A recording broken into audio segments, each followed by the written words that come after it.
madadaaliyaha qadka dhexe kooxda Raasan waa nooc ciyaaryahan sarqaami xidigaha ka soo horjeeda isagoo ku sarqaami xirfadiisa gambiska baaskiisa asracaadka iyo shuduudkiisa gantaalka ah waa urdan daayir ah kaoo mustaqbal wanaagsan ku leh xeyndaabka kubadda cagta shakhsiyan ka hadlayo waa Baashi Axmed Cali ciyaaryahan Baashi ayaa minada kubadda cagta ka gaaray heer wanaagsan isagoo ka mid ahaa xidigii gaaray finaalkii xulka qaranka Soomaaliya sanadii 2018 tartankii CAF Under-17 heerka kubadda cagta maanta uu ka joogo waxaa garab weyn ku siisay hooyadiisa Saadiya Maxamed Cali iyadoo ka caawi jirtay xilliguu yaraa inay u soo gado fanaanadaha lagu dheelo kabaha iyo agabyada kale uu jecel yahay. Baashi waxaan ku garab istaagay asoo da'diis dajir ay tahay ayaa wuxuu jeclaysan jiray ciyaaraha wuxuuna jeclaay sheek ade Arsenal صح ثانيا قربان كوشي لانه انا باسكت هاي او قبل كسمايو كوبك u qaaday baaskitka marka saas aawadeed maadaama aan ciyaar jecel ahay oo wiilkaygan aan u jeedo inuu macnaha jecel yahay ciyaarta waa ku garab istaagay ilaa iyo qaran ku gaaro qof walba wuxuu leeyahay dabiic gooni ah hadaba Baashi waa sidii dabiicadiisa ma sha Allah 100% fiican ciyaarista kubadda cagta Baashi wuxuu ka soo bilaabay heer xaafadeed isagoo ku dheeli jiray garoonka iminka ay ku almintay sanadiga MCC ee Milishibiyo markaas uu ku soo bandhigi jiray hanaankiisa kubadda cagta taasoo sababtay in dhowr kooxood oo weyn ah ee halkaas ay ka qaataan garoonkan garoon oo banooniga yareynteeda aan ka soo bilaabo waaye waxaan ku ciyaarayaa dhowr sano garoonka meesha laga qaato waa ciyaar xaafadeed garoonka ma ilaawi karo garoonka adduunka uu jecel ka mid yahay xasuus qaaro igu leeyahay garoonka Milishibiyo saani ahaan jireen saan waa loo ciyaari jiray todoba waa loo ciyaari jiray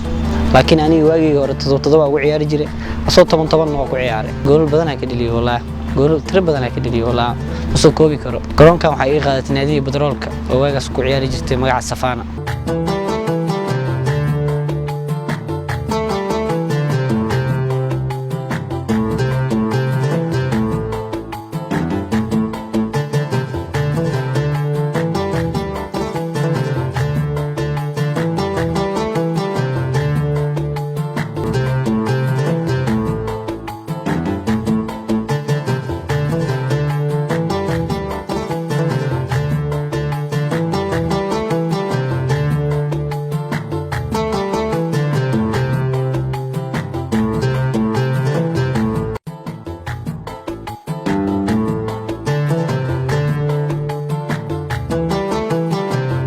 horta subaxdii alsi markaan soo kaco waa cadeystaa markaan cadeysto salaad subaxan iska bixiyaa ka bacdi trainingkayga aadaa waxaan ka imaadaa subaxdii 2 saac bar ilaa 3 saac inta u dhaxayso markaa ka imaado iska seexdaa galbiya camalan ka soo kaca galbiya markaa ka soo kaco marar qaar ciyaara Premier League iska jana iska daawadaa marar salax xaafadii garoomadan iska ciyaaraa marar qaarna waxaan iska daawadaa ciyaarihii waayii hore aan soo ciyaaray sida qaranka Under-17 2018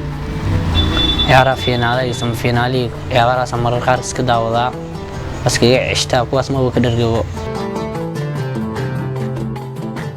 waxaa jira saaxiibo badan ay waqti soo wada qaateen markii ay yaraayeen waxaana ka mid ahaa Cabdiraxmaan Cabdullaahi Gabeer oo loo yaqaan maanka ka oo heerka caruurnimada ay isla dheeli jireen kubadda cagta waa wiil fiican oo wanaagsan kubadda yaraantiisa jeclaay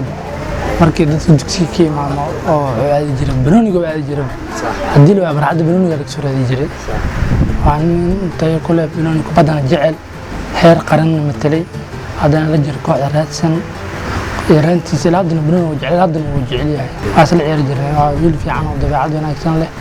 oo soo wax dhibin oo san dib laga soo sheegin faran lagu jiro yaraantiisa xaafada ku ciyaari jiray suwaarka diyasha oo jeclaan jiray si ciyaaryahan jiris ciyaar jiray Arsenal soo maray Barcelona soo maray xulka Spain soo maray Fabricas ana ku daydo jeclaan jiray ciyaaryahankaas waxa badan saacada dareemay in ka soo koobka naga qaaday waxa badan aan dareemay heeg si fiican u gaarin koobka ma soo qaadan oo fiicnaaday laakiin waana naga qaaday oo dhiciistaas xaga la qornay dareen ahaan waa mid kala duwan markii aad aragto oolad aad dhashay oo hamigooda ka run sheegay calashaan waxaan kala jeedaa hooyo Saadiya ayaa aad ugu farxaday markii ay aragtay wiilkeeda Baashi oo matalaya xulka qaranka Soomaaliya ka oo gaarsiiyay finaalka tartankiisa CAF ee lagu qabtay dalka Burundi waxaan la soo koobi karin oo farxad aan dareemay waxaan dadkan isnaqaanoo dhan iyo eheladoo dhan waxaa mashquul aga dhigay inay telefisyoonka maalintaas ay ka fiirsadaan oo li'anno xishad aan geliye iyo jacayl aan maaragta ciyaarta u qabo aawadeedan asxaabtoo dhan aan telefisyoonka mashquul aga dhigay inay fiirsadaan ciyaaryahan baashi ayaa nasiib u yeeshay inuu ka soo jeedo qoys isboortis maadaama hooyadiisa Sacdiyo ay ahaan jirtay ciyaaryahan dheesha kubadda kolayga. baashi ayaa ku dhashay degmada Warta Nabadda gaar ahaan xaafadda Xamarbile isagoo dhashay sanadii 1999 waana xidig waxbarashada heerka maadiga dhameeyay isagoo ka haysta darajada koowaad ee jaamacadda sidoo kale dugsiga Quraanka ayuu dhameeyay. waxaa dhashtay 1999 waxaan ku dhashtay degmada Wadigley gaar ahaan xaafadda Xamarbile ya isbitaal Al-Hayat waxaan ku soo koray xaafaddan Xamarbile degmada Wadigley oo aniga heerkay waxbarashada yaraantii dugsiga ka soo bilaabo Quraanka loo maraan dhameeyay iskuul ilaa dugsi dhexe dugsi sare ilaa jaamacad waa dhameeyay heerkay waxbarashada halkaas ay maraysaa waxaan rajeynayaa master inaan mar dhow aan bilaabo. xidigaha la soo ciyaaray ciyaaryahan baashi ayaa waxay ku tilmaameen mid dabci wanaagsan leh kaftan badan sidoo kale markii garoonka xidhnaabka lagu jiro aad ugu dagaalamo kubadda. baashi waxaa badan ku xasuustaa baashi wuxuu ka mid ahaa ciyaartoydii under 17 asna matalayna 2018 wuxuu ahaa baashi nin aad u firfircoon oo aad u wanaagsan nin walba dhal haddii ahaa lahayd tusaalo iyo wacyigelinba wuxuu ahaa nin aad u firfircoon wuxuuna ahaa dadkii suurtageliyey inaan finaalka tagno sidoo dhiirigelinta aniga waxaa u ahaa kabtankii dhanka maqalka dhanka wacyigelinta haddii ahaa lahayd dhan walba wuxuu ahaa nin aad u fiican oo ah. والله باشي waxaa ku xasuustaa ciyaaryahan asla baxnay qarankeena ugu horeeyay guushii aan gaarnay finaalka waa ciyaaryahan qayb ka ahaa lafdhabarna ah dhaxda markii loo qad ka dhaxe waan ciyaaryahan aad u fiican kubadiisa. baashi waa nin aad iyo aad u wanaagsan wuxuu ahaa ciyaaryahankii ugu horeeyay ee qaran aan asla baxno dhexnoo dheela wuxuuna ahaa ciyaaryahan mar walba naga saacida sidii qaabka goolasha loo dhaliyo. والله dabeecadiisa aad iyo aad u wanaagsaneed waa nin mar walba dadka ka qosol siiya ka farxiya ninka murugaysan iyo ninka kalena kala yaqaan oo mar kasta la sheekaysto oo mar walba soo dhex gala ciyaartoyda waana nin aad iyo aad u wanaagsan. baashi ma sha Allah saaxiibkii waa baashi waxa isla ciyaarnay qaranka under 17 muddo dhawaad aniga iskuulaadka anaga lagu soo xulay dhawaanada aniga almitiinini dan ayagoo 8 sare aan lagu soo daray almitiinini iyo wixii isla qabsanay waxaa aadnay tartanka Sakafa Cup under 17 ma sha Allah aad iyo aad wax walba toolaada taariikhda ka soo dhigno waa ujeednaa si dad oo isku leelayo kale tool camal waa isku faanay saaxiib dhamaanteena waa isdhexgalnay qarankeena waxaa geersiinay final ma sha Allah baashi saaxiib fiican waay waa ninka kaliya dirtaan maanta isla leeyahay asfaanteen tababarka qaranka inta ku jirnay dhan kale toolaadii ahaan asdaanina waa nin saaxiib caadi isku baashaanlo oo meel walba toola isla baashaanlo si walba saaxiibtinimadiisana wax wanaag oo maanta qof la siisto waa tahay runtii ninkaas waxa ku qiyaasay garanayo runtii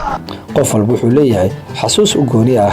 balse baashi heerkiisa kubadda cagta guulihii waaweynaa u gaaray waxaana ka mid ahaa tagistii finaalkii xulka qaranka Soomaaliya sanadii 2018 laakiin guulihii ugu quruxda badnaa noloshii Soomaaliya waxa waaye 2018 qaranka under 17 wadanka Burundi oo finaalka Soomaaliya ay tagi jirtay qayb ka ah ciyaartoyda Soomaaliya. inaad nasiib u yeelato galista garoonka waa mid mas'uuliyad ay ka saaran tahay macalinka hadaba macallimiintii soo maamulay ciyaaryahan baashi sidee ay u arkaan dabiici ahaan iyo hanaankiisa kubadda cagta. baashi horta waxaan aqaanaa soo u dheelaa naadiga Batroolka sanadka imaanaysa Ziraada koorno waxaan aqaanay ilmihii oo 17ka marmaran wuxuu ku booqan jiray stadiyo jaamacadaha. baashi wax badan aan ka aqaanaa ciyaartoy aad u fiican talent leh waqti fiican ku soo qaatay national teamka iyo kooxdiisa Batroolka runtii hadda baashi waxyaabaha aan ku soo doortay kamid tahay aan kooxda raadsan aan ku keenay aniga oo maaragtay khibradeyda kaashanaya anigana aad u jeclaa ciyaartoyda aad ku dayar baashi discipline ahaan hata ciyaartoy aad u fiican waaye habla dhaqanka bulshada tiimka haday noqoto waa nin isku xira ah oo aad u fiican waxyaabaha aan kusoo qaatan waxay tahay aqoontiisa aad u sareyso weli talent wuxuu leeyahay hibi ilaahay siiyey maadaama uusan lahayn body oo fiican laakiin maskax badan iyo aqli badan uu leeyahay waxyaabaha aan kusoo qaatan waxyaabahaas ka mid tahay baashina si fiican aan u aqaanaa intaasaana maaragtay baashi ka aqaanaa runtina waa weli nin aad u da'yar isboortiga wadankana maaragtay mustaqbal ku leh waxaa ka dareemi kartaa ciyaarihii ay dheelayeen under 17ka wuxuu ahaa ciyaaryaanka uga dheelaya dhexda oo aad ugu fiicnaa runtiina maanta raadsanna waxaan u malaysaa raadsan waa dareemi kartaa iyadana horumarka ay samaysay qayb uu ka leeyahay walow uu ciyaaro badan uu dheelin laakiin oo aad aan usoo diyaarinayna hadda baashi hadda wuxuu taagan yahay xilliga ugu fiicnaa oo laga faa'iidaysan lahay baashi cadde kulli anigu intaan ka aqaano wuxuu ciyaaraya naadiga batroolka waxaan isla jaan qaadnay 2018kii xilligii maaragtay tartankii under 17ka ee Burundi aan ka qayb galnay baashi kulli shakhsi maaragtay karti badan oo maaragtay dhexda ka ciyaara oo maaragtay midfielder u ahay ciyaartooyda la dhabarta oo safka hore ku jira ayuuna ahay wuxuu ka qayb qaatay 5 ciyaarood ee aan ku soo gaarnay finalkii maaragtay koobkii lagu qabtay Burundi ee under 17ka 2018 intaas ayaan ka aqaanaa baashi waana kulli ciyaartooy karti badan xilliga ugu dambeysay oo maartay aan isla safarnay ciyaartooy akhlaaq wanaagsan aad iyo aad u fiican xirfadiisu ay fiican tahay kubadda ku dagaalama ciyaartooy noocaas ayuu ahaa dabacdiisu nin aad iyo aad u fiican oo hay ciyaartooyda aad ula dhaqma oo dabacad fiican waan macalinka ku soo afcelin oo akhlaaqdiisu hay ay tahay wariyaasha taxliiliya kubadda cagta Soomaaliya fikir nooc ay ka aaminsan yihiin ciyaaryahan baashi oo kamid ah xidigaha kooxda Raadsan waxyaabo badan aan ku xasuustaa laacibkaas qadka dhexe ka hor inta uusan ka mid noqon xidigii 17 jirada ee wacdarada soo dhigay wadanka Burundi wuxuu qayb ka ahaa xidigii ciyaaraya horyaalka Soomaaliya gaar ahaan kooxdii Batroolka waliba qadka dhexe uu ka soo dhex muuqday isaga xidiga daayar oo qayb ka ahaa Ayub waxay ahaayeen xidiga Batroolka wacdara ka dhigay taay u soo gashay